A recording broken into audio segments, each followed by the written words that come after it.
Hello and welcome. It has been a while. I was on vacation for the month of June. Hope you didn't miss me too much. But I'm back, and I'm back for a very exciting time. Um, it airs in the Weft. It feels like just yesterday, but it has been full year and 2 months since my set entered Revolution Custom Standard. And that means I get to buff some cards, and I have buffed some cards, and I'd like to talk about those cards and kind of use that as an excuse to share some interesting deck lists and get into how I feel about Airs in the Weft in general. Generally, pretty good. Um, just kind of a catch-up video. Oh, did not work? Oh, okay, sorry. Little laggy there. So I'm just gonna start going through the changes, starting with some limited changes. So Airs in the Weft. I used to play a ton of retail limited. I don't play as much anymore. Just have I've gotten more into custom Magic really over time. I have started playing a lot of Cube, and I did manage to get Airs in the Weft out for at least one Cube draft. Basically just printing out the set and using it as a set cube. Uh, it's a lot of fun. I think the set really held up pretty well and people had fun. The big problem is it's not a great fit for a cube night, mainly because it is it's a lot of reading during the draft, 'cause it's all new cards for people, and B, it's just a very slow set, kind of deliberately in general, kind of back. And that means that it really goes to time. Like, there's a limited amount of time in the cube night, and everything the Weft tends to use all of it. So that's a shame. I think will still try to draft this thing sometimes, but not to the same, but not as much of a slam dunk as I would have hoped. But some things did come out of that draft experience. For instance, a lot of the common levelers, I was really conservative with how you get to level 3. The idea was this game is going to drag on super long, and so you'll get to the max level eventually, but it'll take a long time. And I don't want these to be the most efficient threats. I want people to be encouraged to put actual 5, 6, 7 drops in their deck instead of just relying on level ups. But it turns out, even in Airs in the Weft, tempo is still a thing. It still matters that Heap Delver takes 8 mana to level up. And so I've reduced these 3 common level up cards, which are for the black-white level up deck. I've reduced their final level a little. This is not going to affect Constructed at all. Just talking about, it's nice to think about limited design as well. Also for limited, bunch of commons I feel I need to move around, mostly for balance reasons. Black felt pretty strong, so dropped Polygon. The black land cycler is going down from 6/7 to 6/5. Meanwhile, red and white need a little help. So demonic binding is going from uh, it no longer requires you to tap a creature with a level counter. It only requires you to have a creature with a level counter. It's also now an enchantment itself for all your enchantment payoffs, and it also costs 5 on the bad mode instead of 6. So lots of little buffs on that card, which will hopefully be a more reasonable removal spell. I think white should get some unconditional removal in this set just to. Unconditional removal, I've deliberately kept it in short supply because I meant to be encouraging people to play really big creatures, but it felt like there should be just a little bit more of it, and white was the right color to put it in. Charming Exceptional, there wasn't really a pull into being the red corrupt deck. There wasn't really a pull into being red at common at well, so this is going from 2/3 that makes 2/1/1s on corrupt to 2/2 that makes 1/1/1 always, but then a second one if you have corrupt. So it's a much more playable card if you're not corrupting it, gives you some support for like the red-white tokens deck. Um, uh, and Forced Shutdown. This is not really a limited change, but it is used to say Battle, Creature, or Enchantment. It was one of 2 cards in Air on the left that said Battle. Once Chultry rotated in. One of those electronic countermeasures has already lost the word Battle. And this one, that means this is the last card that mentions battles, and now all battles are enchantments in Revolution, so there's no reason for this to say battle anymore, so it just says creature or enchantment, so not a functional change. There have also been some creature type changes. The biggest ones have to do with the shaman type. WotC has moved away from the shaman type because they don't want to be calling things shamans. I support this. I used shaman back when WotC did, but now that they're moving away, I'm fine replacing these with druids and warlocks. So Mystic of Return, these are a bunch of cards I don't expect to see a ton of play, but they do now have relevant types. Mirage Model, Mystic of Returns, Lonesome Average are all now druids instead of shamans, and Paroya is now, instead of a human shaman, a zombie warlock. Kind of reflects her story better, and black-green zombies is a thing we actually have support for, so maybe Paroya could do something. That 2 toughness has always been kind of her kryptonite. But there are some other creature type changes that I think are quite likely to be relevant. Big one is Masksmith. Masksmith is also going from Shaman to Druid. Druid is a very supported type. We have the Risen Reef for Druids, and we also have Airy Layfuse now, which gives Flash to Druids. And those are two very relevant Druid payoffs that are actually like worth playing. So seeing Masksmith with this change might see it a little bit more often. Transgressive Trendsetter. This is a card we haven't seen a lot since it was nerfed and no longer combos with a ham sandwich. But now it's a rebel. You know, rebels do care about casting a lot of creatures. That we do have Chapel Crasher as a relevant rebel payoff. That's kind of the only one. But I think that just possibly, if there's a rebels deck that actually plays 3 drops and wants something like this, it could happen. 2/2 menace is not the end of the world. Oh, and Threadripper. Threadripper has gone from a jackal to a wolf. Um, there's a couple of very strong, well, there's one very strong wolf and werewolf payoff in Innistrad, and it was just lacking a density of playable wolf. So now it gets one additional quite playable wolf, which is definitely interesting for that deck. So now on to like the bigger buffs, starting with Composer of Skylines. This is a mythic that was always meant to be kind of big and goofy and splashy. It was kind of so big and goofy and splashy that no one even considered it. Um, by the way, sorry, I've just noticed the level up boxes have gotten wider in my renders. They're not going to do that. The narrow level up boxes are staying. That's just something I don't have on my current MSE install. Is the narrow level up power toughness boxes. So it's going from it's no longer gains power and toughness as it levels up, but it now levels up for only 2 mana. This is a very powerful effect. I mean, it's Panharmonicon, but it doubles everything. It doubles your enter triggers, but also your run triggers, your def triggers, your whenever you cast a blank spell triggers. Um, Pretty much any blue deck is going to have ways to use this. If you have permanents, those permanents are going to have triggered abilities. It's just always been super fragile, which I'm fine with. Maybe a thing to side in if you just need a huge value bomb against a removal light matchup. But this is mostly for fun. I'm kind of going through these in increasing order of how relevant I think they are. So next is Pixel Pixie. This is I'm saying this is one of the less relevant changes, not because I think this card is weak. I think it's actually a pretty decent body now. It's more just like I can't think of a great home for it. Basically, it used to be level 2 to 4 for the second mode and level 5 plus. Now it takes one fewer level counter to get both of those modes. So you can just play this as one white blue or one white red for a 3/3 flying prowess, which is not a terrible body, and you can pay that in installments, which is nice. You can play this on turn 2, next turn level up, immediately attacks them for 3/3 flying prowess. Even the 6 total mana to get to flying prowess, prowess, prowess, that's fully achievable. I don't know where white, red, or white, blue prowess deck currently exists. We have a lot of Spellslinger themes. We got blue, black Spellslinger themes, blue, red Spellslinger themes. But we don't really have white Spellslinger themes in Rev right now. But if we did, I think this would be a pretty decent pull into them. And part of what I'm trying to do with these changes is not just push cards for decks that already exist, but kind of push cards that will give you directions into decks that don't exist yet. East, Trace Talker. This was a card that was a victim of a late nerf in the Airs in the Weft, kind of pre-rotation balance procedure. And it kind of ended up not really having a home, so it's been completely reworked. He's now a 4-mana 4/4 menace, and whenever he attacks, he can exile a creature card from your graveyard, and then he'll become a copy of that card, except it has this ability and menace. So we already have kind of a stock reanimation list. It uses the Reclaim the Fallen, the one that has 4-mana flashback, as its main reanimate tool. This is a much more fragile reanimate tool. It kind of wants to go in a deck that has other creature threats. It needs to go in a blue-black deck. The stock reanimation list is black-red right now. The main advantage of this is that it lets you get combat damage triggers. Specifically, if you have reanimation targets with very good combat damage triggers, this is a good way of getting them, because you can get it attacking, and you get it with menace.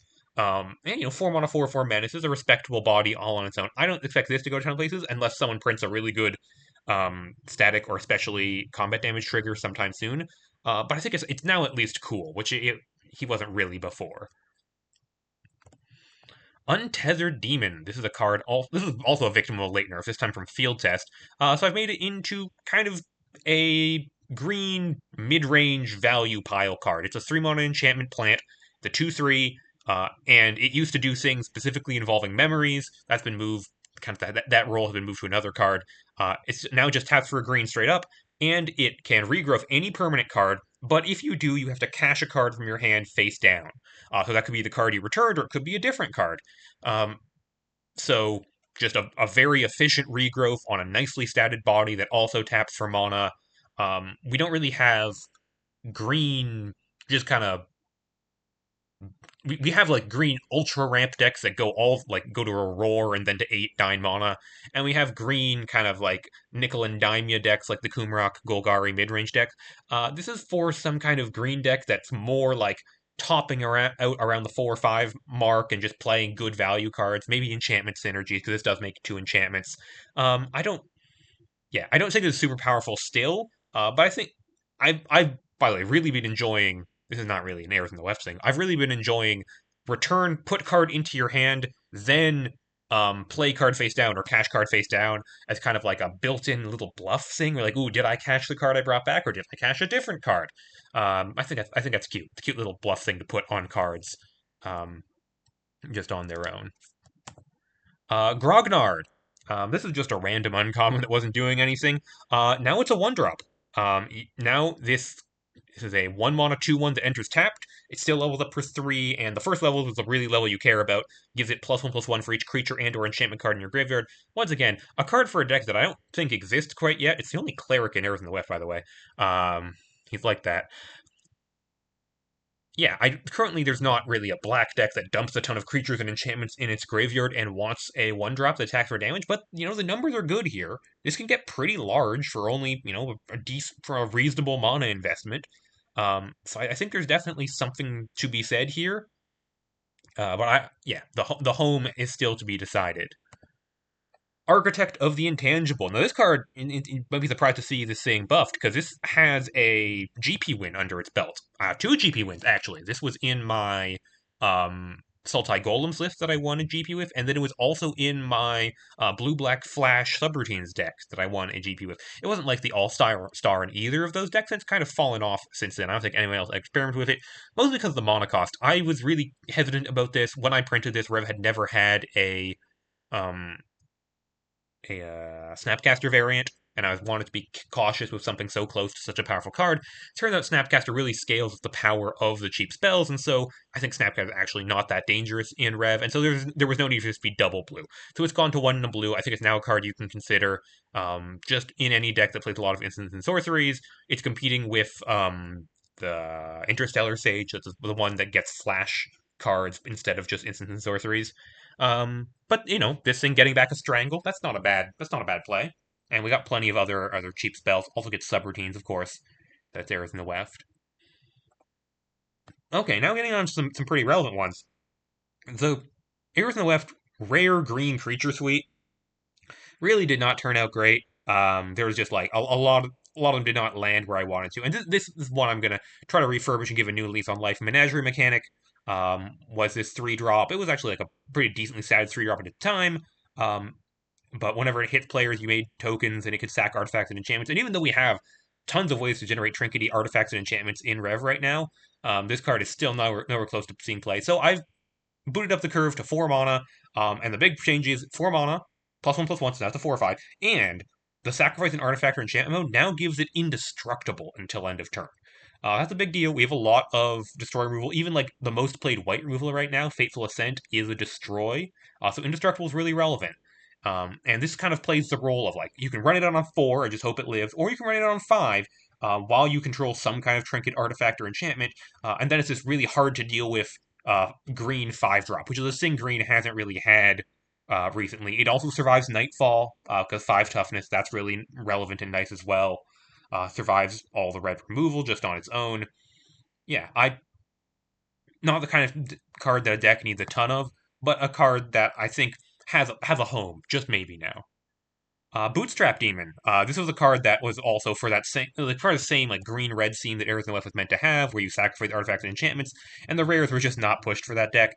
So I've shaved this one down the curve instead. It's gone from 4 mana to 3 mana, 1 red, and it's a 2/2 instead of a 3/3, but you only have to sacrifice 1 artifact or enchantment to bring it back.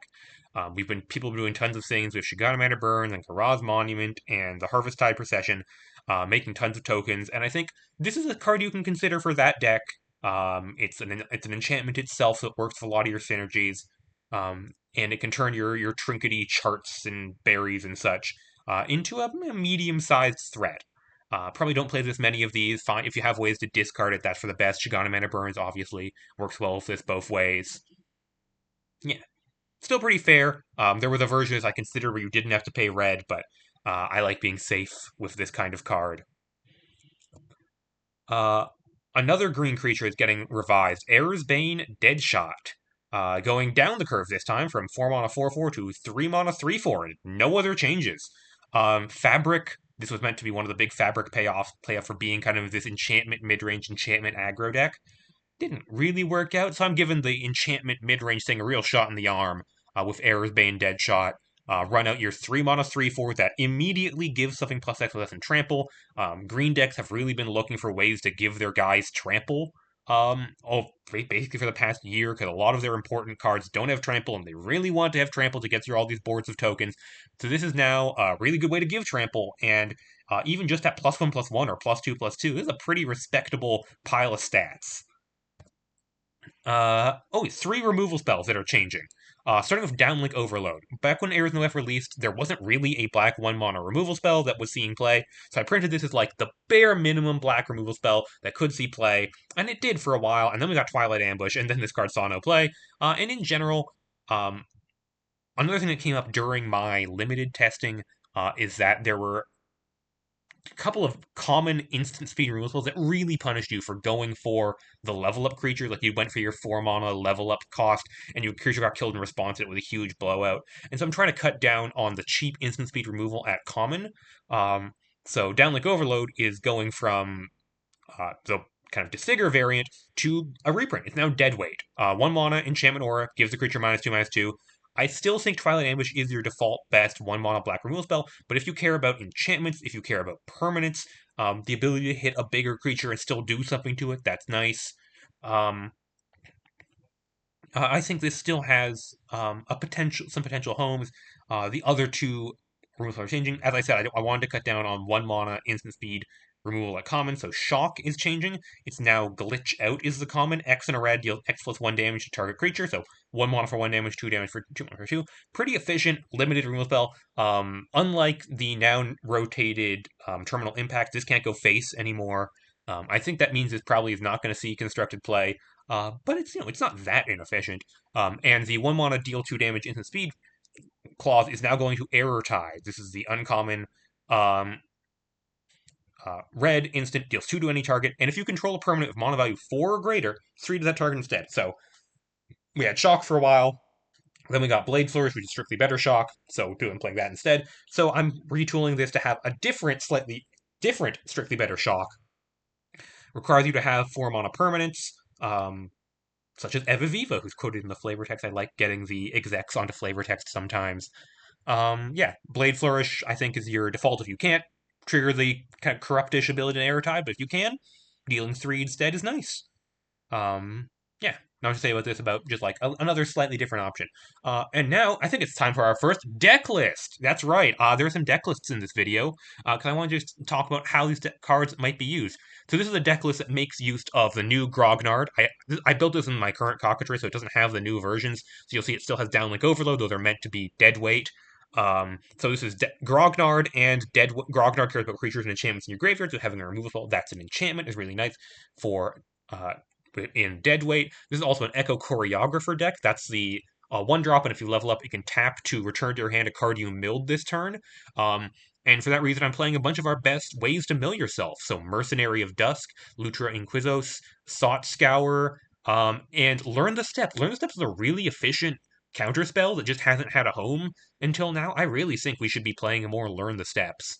And it works really well with Echo Choreographer and Grognard, and even Eager Scavenger, which I think is still a playable card. Havingal Prodigy, another card that, maybe a little short on instants and sorceries, especially because 4 of those instants are actually enchantments. But I think Havingal Prodigy is another card that hasn't seen a ton of use, and I think really could, if you had efficient ways to mill yourself. This is a tight little low curve blue-black deck that can get a lot of card advantage while playing some very cheap, efficient threats. Back to the cards. Big retooling coming at To the uncommon cash payoffs, Buoyant Data Grazer with a 4-mana 3/3 when you attack a memory, draw a card.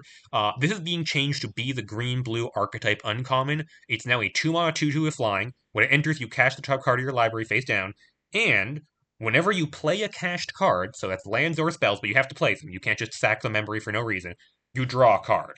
So this is a pretty decent green-blue, just value bomb 2-drop in kind of the mold of Kimja Skimmer is kind of one of these that make a breakout in Canon Standard.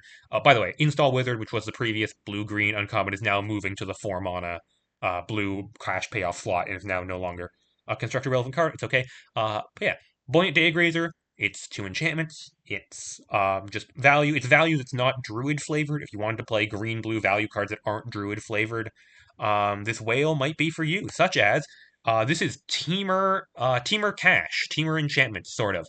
So we got the new Buoyant Data Grazer in here. We got Cash Thrasher, as obviously a great way to make uh, memories. We got Task Triage and Super User. And you know what goes great with Cash Triage, Buoyant Diggers, and Super User? New Error's-Bane Deadshot, because, giving these creatures trample, Cash Thrasher and Buoyant Digger have combat abilities that make it great to pump their power.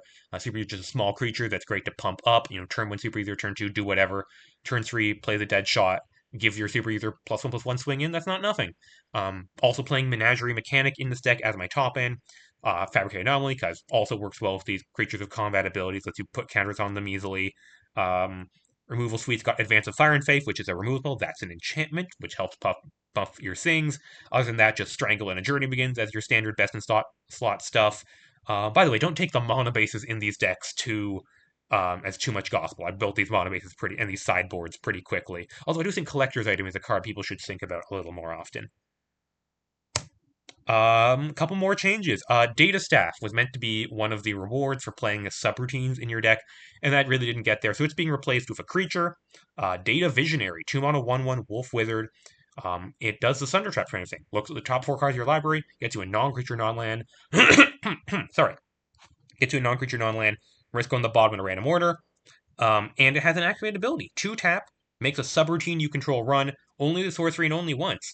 We don't really have a blue 2-mana kind of value card draw creature in Rev right now. This is a pretty good one, and it doesn't ask you to play a ton of subroutines. You need just a few subroutines to make the 1/1 body sitting on the board into a card that they might have to deal with someday. It's also a wolf, just in case. Also, Mev's Holographist used to have a very similar enter trigger, so that card's just getting changed just so it doesn't overlap as much. It's still not constructed relevant. Yeah, and I think Data Visionary could see playing a deck okay, so this says Data Staff in it. Pretend those are the Data Visionaries. So Data Visionary is a wolf. And as I previously mentioned, Threadripper is now also a wolf. And Profane Invoker, that card cares about cheap instants and sorceries, and it's a werewolf. So I think between those 3 cards, you have enough to play a blue-red Spellslinger deck that plays Embers of the New Moon. Embers of the New Moon is a legitimately excellent card draw spell. Just the 1-mana instant speed draw 2. Well, usually you play it on your turn because you want to get 2 turns to play the cards, but still, 1-mana draw 2, pretty ridiculous card. Not great with Threadripper, I have to admit, because you hit a Threadripper, you can't use the channel ability on that. But Panic is the subroutine of choice here. That's the subroutine you really want to hit with your Data Visionary, because it has a really good run trigger. It's pretty playable regardless. Also playing Fork and Jump here as some other subroutines for flavor. Jump is pretty good with Data Visionary. You pay 2 mana, you make your Jump run that lets you blink your Data Visionary, you get another enter trigger, and that resets the activate only once on your Data Visionary, so you can do it again next turn. That's not a bad value engine. Other than that, just playing your standard good Discern and Lunar Awe interactive spells. Shigana Manor Burns, why not? And the last big buff I want to talk about is Kalisax, Dungeon Master. And I put this at the end of the video, even though it's a very small change. They're just losing another. Kalisax, 3-1, 2/3, Skeleton Wizard. Put the level counter on a creature. If that creature doesn't have level up, gains level up 2 and gets +1/+1 for each level counter on it. This card was not that far from being a playable card before. It was just mostly missing a home. There wasn't really a fair white-black mid-range deck going around. And the fact that they couldn't target themselves, or they weren't very good on an empty board, that was a real downside. Now, just on its own, 3 mana, 2/3 comes down, immediately becomes a 3/4. 3/4 is a really good stat line right now.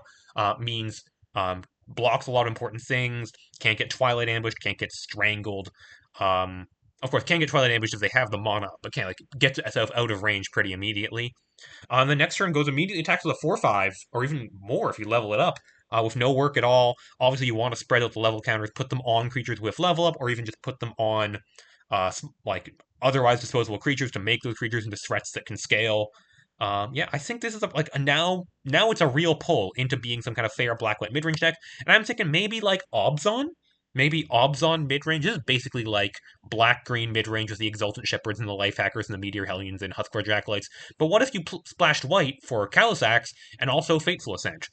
Fateful Ascent's a better removal spell than you get in black these days. Lets you hit enchantments easily, which was always kind of an annoying problem. Um, Exorcist of Errors, of course, great with these kinds of scaling 3 and 4 mana threats that your opponent really wants to hold answers for, but die to removal. Um, yeah. Oh, right. So that was the last deck list video. That was the last buff video. I did want to mention one very small change.